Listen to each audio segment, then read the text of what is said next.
बंधुगण 29 मार्च 2025 को लगवाक जाऊँगी एह वर्षर प्रथम सूर्यपराग एवं एही दिन चैत्र अमावास्या पड़ुअछि शनिवार पड़ुअछि एवं खास कथा यह अटे कि एही दिन शनिंकर राशि परिवर्तन मध्य हेउअछि जहा फलरे राशि चक्र थिबा 12 गोटी राशि मध्यरु मात्र 6 गोटी राशिर व्यक्तिविशेष मानकर जीवन पूरापूरी बदलिबाकु जाउअछि। बंधुगण आजिर यह भिडियोटी आपण मानक पाई बहुत अधिक गुरुत्वपूर्ण अटे। आपण मिठा बांटिबाकु होई जांतु प्रस्तुत काहेकि ना इतिहास रे प्रथम थर दीर्घ 172 वर्ष पर 29 मार्च को एमिति संजोग बनुअछि कि जेउ दिन सूर्य पराग लागुअछि एवं एही दिन शनि चलन मध्य हेउअछि जहा फलरे शनिवार दिन माने 29 मार्च 2025 को लागिबाकु थिबा एही सूर्य पराग परे तुरंत ही एही 6 गोटी राशिर भाग्य बदलिबाकु लागिबा। एही 6 गोटी राशिर भाग्य सुना भली चमकिबाकु जाउअछि। एही 6 गोटी राशिर जीवन रे धन मान सम्मान सुख सौभाग्य एवं ऐश्वर्यर प्राप्ति हेब। शास्त्र अनुसार एही 6 गोटी राशिर भाग्य पूरापूरी बदलिबाकु जाउअछि। ना केवल एमानकर नवग्रह एमानकर साथ देबा आरंभ करिदेबे बरम एमानको एमानकर जीवन रे अपार खुशीर प्राप्ति हेबाकु जाउअछि। एही सूर्यपराग परे एही 6 गोटी राशिर जीवन रे धनर वर्षा हेब। एमानकर जीवन रे धन आसीबार समस्त मार्ग खोलिजिब। एमानकर जीवन रे जेउ धन आसीब सेथिरे वृद्धि मध्य हेब। एही 6 गोटी राशिर व्यक्तिविशेष माने एही सूर्यपराग परे जेउ भी निर्णय नेबे जेउ भी निष्पत्ति नेबे सेथिरे सेमाने सफलता लाभ करिवे। चाकरी एवं व्यवसाय क्षेत्र रे अचानक एमानको लाभ प्राप्ति हेब। एमानकर उन्नति हेब। हिंदू पंचांग अनुसार एही 6 गोटी राशिर भाग्य एही सूर्यपराग ठारू बदलिबाकु जाउअछि। एमानको कोटिपति हेबारु केही भी अटकाई पारिबे नाही। एही भिडियोरे आमे जानिबा 29 मार्च को पड़िबाकु थिबा सूर्यपराग केतेबेले आरंभ हेब एवं सूर्यपरागर समाप्ति केतेबेले हेब एवं सूर्यपराग दिन एमिति केउ उपाय अछि जाहाकु समस्त राशिर व्यक्तिविशेष माने प्रयोग कले आपणकर जीवनर समस्त कष्ट दूर होइजिबा। आपणकु समस्त प्रकार दुख एवं समस्यारु मुक्ति मिलिजिब एवं आपणकु धन सुख समृद्धि एवं मान सम्मान प्राप्ति हेब। एवं जानिबा सूर्यपराग दिन एमिति केउ भूल न करिबा उचित जहाद्वारा आपणकु बहुत समस्यार सामना करिबाकु पड़िथाए। काहेकि ना जणा अजणतारे जदि आपण एही सूर्यपराग दिन एही सब भूल करि दियंती तो आपणकु दुख समस्यार सामना करिबाकु पड़िपारे। आगामी जीवन रे आपणकु दरिद्रतार सामना करिबाकु पड़िपारे। बंधुगण मानि नियंतु आपणकर जीवन रे धन आसीबा बंद होई जाइछि। आपणकर व्यापार रे क्षति हेउछि। आपणकर भाग्य आपणकर साथ देउ नाही। आपण सर्वदा बीमारी रे पड़ी रहुछंती। आपणकर उपरे कोनोसी व्यक्ति कला जादू करी अछि किबा गुणीगारिडी करी अछि किबा आपणकर कोनोसी भी समस्या थाउ जदि आपण ज्योतिष अनुसार सूर्यपराग दिन आपण जदि कोनोसी उपाय करिवे सही उपायर लाभ आपणकु तुरंत प्राप्ति होई थाए एवं आपणकु आपणकर जीवनर समस्त प्रकार कष्ट समस्यारु तुरंत मुक्ति मिल जिबा।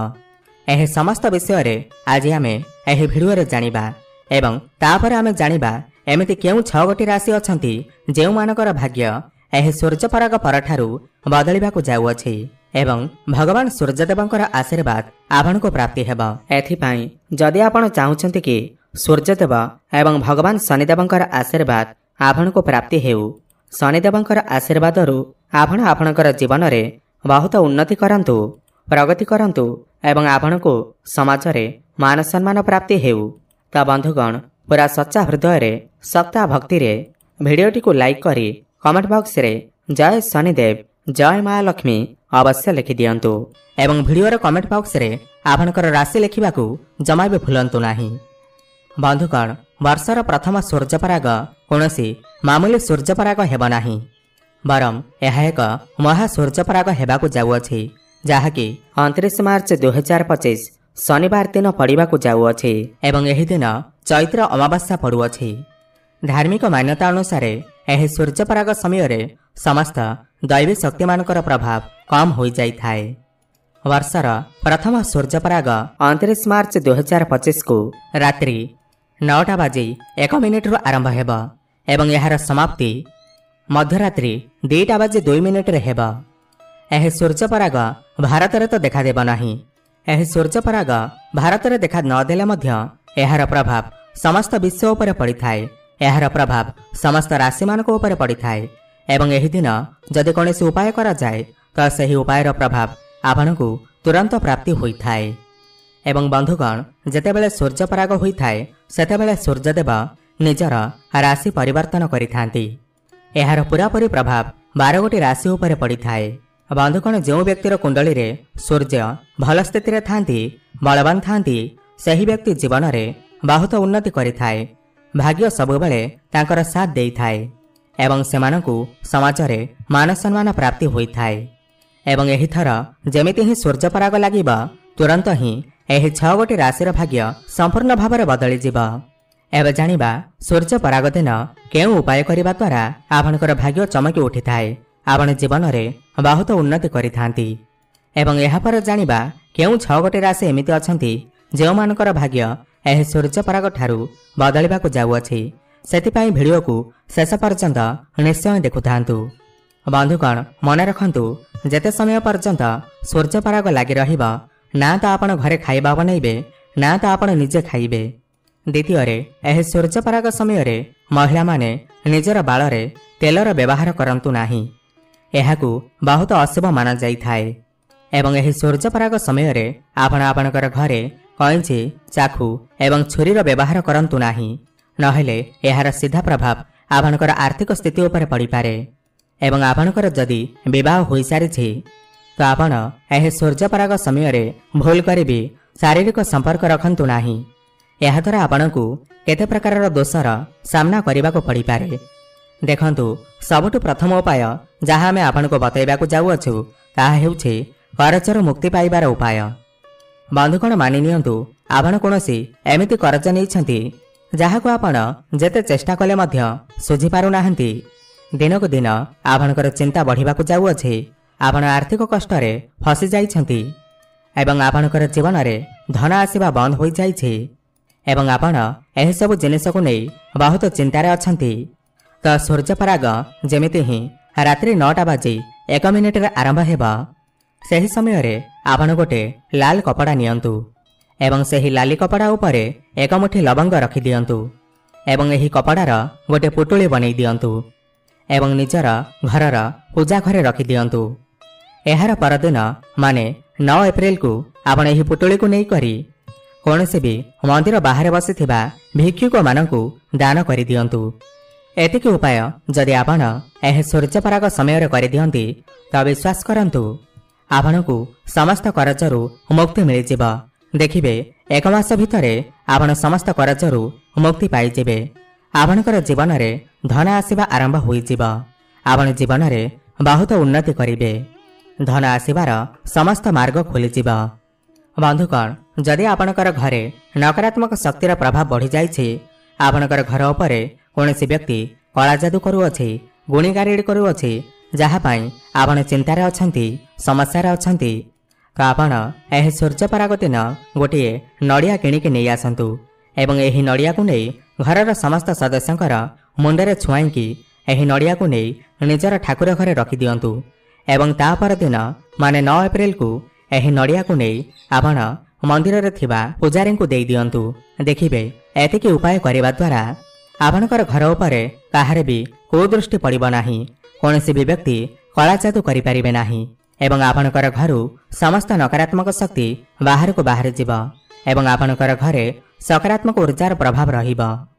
बंधुगण तंत्र शास्त्र रे सफा सफा लेखा होइछि कि सूर्यपरागर परदिन माने 9 एप्रिल को कोनोसी भी व्यक्ति जदि निज घर को सदा बाहर गछ नहीं आसी थाए तो सही घर उपरे सर्वदा माँ लक्ष्मीकर आशीर्वाद बनी रही थाए। बंधुगण सदाबाहर गछ एक एमिति गछ होई थाए जेउथिरे माँ लक्ष्मीकर अष्टरूपर वास होई थाए। तो आपण सूर्यपरागर परदिन माने 9 एप्रिल को आपण गोटे सदाबाहर गछ नहीं आसतु एवं एहाकु नहीं आपणकर घरर पूर्व दिगरे स्थापन कर दियंतु ଏବଂ ପ୍ରତ୍ୟେକ ଦିନ ଏହାକୁ ଜଳ ଦିଅନ୍ତୁ। ଏତିକି ଉପାୟ ଯଦି ଆପଣ କରିଦିଅନ୍ତି ତ ବିଶ୍ୱାସ କରନ୍ତୁ ମା ଲକ୍ଷ୍ମୀଙ୍କର ଆଶୀର୍ବାଦ ଆପଣଙ୍କୁ ସର୍ବଦା ପ୍ରାପ୍ତି ହେବ। ଆପଣ ଜୀବନରେ ବହୁତ ଉନ୍ନତି କରିବେ। ଧନ ଆସିବା ଆରମ୍ଭ ହୋଇଯିବ ଆପଣଙ୍କର ଜୀବନରେ ଏବଂ ଆପଣଙ୍କର ଘରେ କେବେ ବି ଧନର କମି ହେବ ନାହିଁ। ତ ସବୁଠୁ ପ୍ରଥମ ରାଶି ଯେଉଁମାନଙ୍କର ଭାଗ୍ୟ ଏହି ସୂର୍ଯ୍ୟପରାଗ ପରଠାରୁ ବଦଳିବାକୁ ଯାଉଅଛି ତାହା ହେଉଛି ମକର ରାଶି। ଏହି ସୂର୍ଯ୍ୟପରାଗ ପରେ ଏହି ରାଶିର ବ୍ୟକ୍ତିବିଶେଷମାନଙ୍କର ଭାଗ୍ୟ ପ୍ରବଳ ହୋଇଯିବ। ଆପଣଙ୍କ ଜୀବନରେ ଧନୀ ହେବାରୁ ଆପଣଙ୍କୁ କେହି ବି ରୋକିପାରିବେ ନାହିଁ। ଆପଣଙ୍କୁ ମା ଲକ୍ଷ୍ମୀଙ୍କର ଆଶୀର୍ବାଦ ପ୍ରାପ୍ତି ହେବ। ଆପଣଙ୍କର ନବଗ୍ରହ ଆପଣଙ୍କର ସାଥ ଦେବା ଆରମ୍ଭ କରିଦେବେ। ଆପଣ ଯଦି କୌଣସି ଚାକିରି ପାଇଁ ସମସ୍ୟାରେ ଥିଲେ, ଚିନ୍ତାରେ ଥିଲେ, ଆପଣଙ୍କର ଚାକିରି ହୋଇପାରୁନଥିଲା, ତେବେ ଆପଣଙ୍କୁ ଏହି ସୂର୍ଯ୍ୟପରାଗ ପରେ ଆପଣଙ୍କୁ ମନ ଚାହୁଁଥିବା ଚାକିରି ମଧ୍ୟ ପ୍ରାପ୍ତି ହୋଇଯିବ। ଭଗବାନ ସୂର୍ଯ୍ୟଦେବଙ୍କର ଆଶୀର୍ବାଦରୁ ଆପଣଙ୍କର ଜୀବନରେ ଏକ ଏମିତି ପରିବର୍ତ୍ତନ ହେବାକୁ ଯାଉଅଛି କି ଯାହାଫଳରେ ଆପଣଙ୍କର ଜୀବନରେ ଥିବା ସମସ୍ତ ସମସ୍ୟା ଦୂର ହୋଇଯିବ। ବ୍ୟାପାର ବାଣିଜ୍ୟ କ୍ଷେତ୍ରରେ ଆପଣ ଯଥେଷ୍ଟ ଉନ୍ନତି କରିବେ। ପୂରାପୂରି ଭାବରେ ଆପଣଙ୍କର ଭାଗ୍ୟ ବଦଳିଯିବ। ଦ୍ୱିତୀୟ ରାଶିଟି ହେଉଛି ତୁଳା ରାଶି। ଯଦି ଆପଣ ତୁଳା ରାଶିର ବ୍ୟକ୍ତି ଅଟନ୍ତି ଏବଂ ଲମ୍ବା ସମୟ ଧରି ବିମାରୀରେ ପଡ଼ିଥିଲେ ତ ଏହି ସୂର୍ଯ୍ୟପରାଗ ପରେ ଏହି ବିମାରୀରୁ ଆପଣଙ୍କୁ ମୁକ୍ତି ମିଳିଯିବ। ଆପଣଙ୍କର ବନ୍ଦ ପଡ଼ିଥିବା ବ୍ୟାପାର ଚାଲିବାକୁ ଲାଗିବ। ଆପଣଙ୍କର ଜୀବନରେ ଧନ ଆସିବାର କେତେ ପ୍ରକାରର ରାସ୍ତା ଖୋଲିଯିବ। ଆପଣ ଜୀବନରେ ବହୁତ ଉନ୍ନତି କରିବେ। ଭଗବାନ ସୂର୍ଯ୍ୟଦେବଙ୍କର ଆଶୀର୍ବାଦରୁ ଏହି ସୂର୍ଯ୍ୟପରାଗ ପରେ ତୁଳା ରାଶିର ବ୍ୟକ୍ତିବିଶେଷମାନେ ଯଦି କୌଣସି ବ୍ୟାପାର ବାଣିଜ୍ୟ ଆରମ୍ଭ କରିବାକୁ ଯାଉଛନ୍ତି ତାହେଲେ ସେଥିରେ ଆପଣ ନିଶ୍ଚୟ ସଫଳତା ପାଇବେ। ଯଦି ଆପଣ କନ୍ୟା ରାଶିର ବ୍ୟକ୍ତିବିଶେଷ ଅଟନ୍ତି ତ ଏହି ସୂର୍ଯ୍ୟପରାଗ ପରେ ଆପଣଙ୍କର ବିଦେଶ ଯାତ୍ରା କରିବାର ଯୋଗ ବନୁଅଛି। ଆପଣଙ୍କୁ ରାଜନୈତିକ ଲାଭ ହେବ ଏବଂ ଆପଣଙ୍କର ଶତ୍ରୁମାନଙ୍କର ବିନାଶ ହେବ। ଆପଣଙ୍କୁ ସମସ୍ତ କରଜରୁ ମୁକ୍ତି ମିଳିଯିବ। ଆପଣ ଶିକ୍ଷା କ୍ଷେତ୍ରରେ ବହୁତ ଉନ୍ନତି କରିବେ। ବ୍ୟାପାର ବାଣିଜ୍ୟ କରୁଥିଲେ ସେଥିରେ ମଧ୍ୟ ଆପଣଙ୍କୁ ସଫଳତା ପ୍ରାପ୍ତି ହେବ। ନୂତନ ଚାକିରି ମଧ୍ୟ ପ୍ରାପ୍ତି ହେବ ଏବଂ ଚାକିରି କରୁଥିଲେ ସେଥିରେ ପ୍ରମୋଶନ ହେବାର ମଧ୍ୟ ଯୋଗ ବନୁଅଛି। ସୂର୍ଯ୍ୟଦେବଙ୍କର ଆଶୀର୍ବାଦରୁ ଆପଣଙ୍କର ଭାଗ୍ୟ ଚମକି ଉଠିବ। ଯଦି ଆପଣ ମେଷ ରାଶିର ବ୍ୟକ୍ତିବିଶେଷ ଅଟନ୍ତି ଏବଂ ଲମ୍ବା ସମୟ ଧରି ଚାକିରି ପାଇଁ ପ୍ରୟାସ କରୁଥିଲେ ତ ଏହି ସୂର୍ଯ୍ୟପରାଗ ପରେ ଆପଣଙ୍କୁ ମନ ଚାହୁଁଥିବା ଚାକିରି ମଧ୍ୟ ପ୍ରାପ୍ତି ହୋଇଯିବ।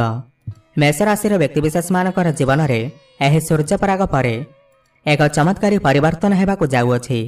ଆପଣଙ୍କର ଜୀବନ ପୂରାପୂରି ବଦଳିବାକୁ ଯାଉଅଛି। ଏହି ସୂର୍ଯ୍ୟପରାଗ ପରେ ଆପଣଙ୍କର ବିବାହର ଯୋଗ ମଧ୍ୟ ବନୁଅଛି। ଆପଣ ଯଦି କୌଣସି ଜମିଜମା କିଣାବିକା କରିବାକୁ ଚାହୁଁଥିଲେ ତାହେଲେ ଏହି ସୂର୍ଯ୍ୟପରାଗ ପରର ସମୟ ଆପଣଙ୍କ ପାଇଁ ବହୁତ ଭଲ ଅଛି। ଆପଣ କୌଣସି ନୂତନ ଯାନବାହନ କ୍ରୟ ବିକ୍ରୟ କରିପାରନ୍ତି, ନୂତନ ଘର କିମ୍ବା ଜମି ଇତ୍ୟାଦି କିଣିପାରନ୍ତି। ଆପଣ ଯଦି ବେପାର କରୁଛନ୍ତି ସେଥିରେ ଆପଣଙ୍କୁ ଯଥେଷ୍ଟ ଉନ୍ନତି ପ୍ରାପ୍ତି ହେବ ଏବଂ ବେରୋଜଗାର ଥିବା ଲୋକମାନଙ୍କୁ ନୂତନ ଚାକିରି ମଧ୍ୟ ପ୍ରାପ୍ତି ହୋଇପାରେ ଏବଂ ଆପଣଙ୍କୁ ଆକସ୍ମିକ ଧନ ପ୍ରାପ୍ତି ହୋଇପାରେ। ଯଦି ଆପଣ ସିଂହ ରାଶିର ବ୍ୟକ୍ତିବିଶେଷ ଅଟନ୍ତି ତ ଏହି ସୂର୍ଯ୍ୟପରାଗ ପରେ ଆପଣଙ୍କର ଭାଗ୍ୟ ପ୍ରବଳ ହୋଇଯିବ। ଆପଣ ଯେଉଁ ବି କାର୍ଯ୍ୟକୁ ଆରମ୍ଭ କରିବେ ସେଥିରେ ଆପଣଙ୍କୁ ସଫଳତା ଅବଶ୍ୟ ପ୍ରାପ୍ତି ହେବ। ଆପଣଙ୍କୁ ନୂତନ ଚାକିରି ପ୍ରାପ୍ତି ହୋଇପାରେ। ଆପଣଙ୍କୁ ରାଜନୈତିକ ଲାଭ ମଧ୍ୟ ପ୍ରାପ୍ତି ହେବ। ସମାଜରେ ଆପଣଙ୍କର ମାନ ସମ୍ମାନ ବଢ଼ିବ। ମନ ଚାହୁଁଥିବା ସମ୍ପତ୍ତି ମଧ୍ୟ ଆପଣଙ୍କୁ ପ୍ରାପ୍ତି ହେବ। ବୈଦେଶିକ ବ୍ୟାପାର ବାଣିଜ୍ୟରେ ମଧ୍ୟ ଆପଣଙ୍କୁ ସଫଳତା ପ୍ରାପ୍ତି ହେବ ଏବଂ ଦୂରସ୍ଥାନକୁ ଯାତ୍ରା କରିବାର ମଧ୍ୟ ଯୋଗ ବନୁଅଛି। ଏହି ସୂର୍ଯ୍ୟପରାଗ ପରେ ଆପଣଙ୍କର ସମସ୍ତ ମନର ଇଚ୍ଛା ପୂରଣ ହେବାକୁ ଯାଉଅଛି। ଆପଣଙ୍କୁ ଆକସ୍ମିକ ଧନ ପ୍ରାପ୍ତି ହୋଇପାରେ। ଯଦି ଆପଣଙ୍କର କୁମ୍ଭ ରାଶି ହୋଇଥାଏ ତାହେଲେ ଏହି ସୂର୍ଯ୍ୟପରାଗ ପରେ ଆପଣଙ୍କର ଭାଗ୍ୟ ପୂରାପୂରି ବଦଳିବାକୁ ଯାଉଅଛି। ଆପଣଙ୍କର ଉପରେ ମା ଲକ୍ଷ୍ମୀଙ୍କର ଆଶୀର୍ବାଦ ବନି ରହିବାକୁ ଯାଉଅଛି, ଯାହାଫଳରେ ଆପଣଙ୍କର ଜୀବନରେ ଧନ ଆସିବାର ସମସ୍ତ ମାର୍ଗ ଖୋଲିଯିବ। ଯେଉଁମାନେ ବେରୋଜଗାର ଅଛନ୍ତି, ଯେଉଁମାନଙ୍କୁ କୌଣସି କର୍ମ ପ୍ରାପ୍ତି ହେଉନାହିଁ ତ ସେମାନଙ୍କୁ ନୂତନ କର୍ମ ପ୍ରାପ୍ତି ହୋଇପାରେ ଏବଂ ଯେଉଁମାନେ ବ୍ୟାପାର ବାଣିଜ୍ୟ କରୁଛନ୍ତି ସେମାନଙ୍କୁ ସେଥିରେ ଯଥେଷ୍ଟ ଫାଇଦା ମିଳିବ। ଚାକିରି କ୍ଷେତ୍ରରେ ଏମାନଙ୍କୁ ପ୍ରମୋଶନ ହେବାର ମଧ୍ୟ ଯୋଗ ବନୁଅଛି। ସମାଜରେ ଏମାନଙ୍କର ମାନ ସମ୍ମାନ ପ୍ରତିଷ୍ଠା ବଢ଼ିବ। ତେବେ ବନ୍ଧୁଗଣ, ଆପଣଙ୍କୁ ଯଦି ଏହି ଭିଡ଼ିଓଟି ଭଲ ଲାଗିଥାଏ ତାହେଲେ ତଳେ ଥିବା ଆମ କମେଣ୍ଟ ବକ୍ସରେ ଜୟ ମା ଲକ୍ଷ୍ମୀ, ଜୟ ଶ୍ରୀ ବିଷ୍ଣୁ ଅବଶ୍ୟ ଲେଖନ୍ତୁ ଏବଂ ଭିଡ଼ିଓକୁ ଗୋଟେ ଲାଇକ୍ କରନ୍ତୁ।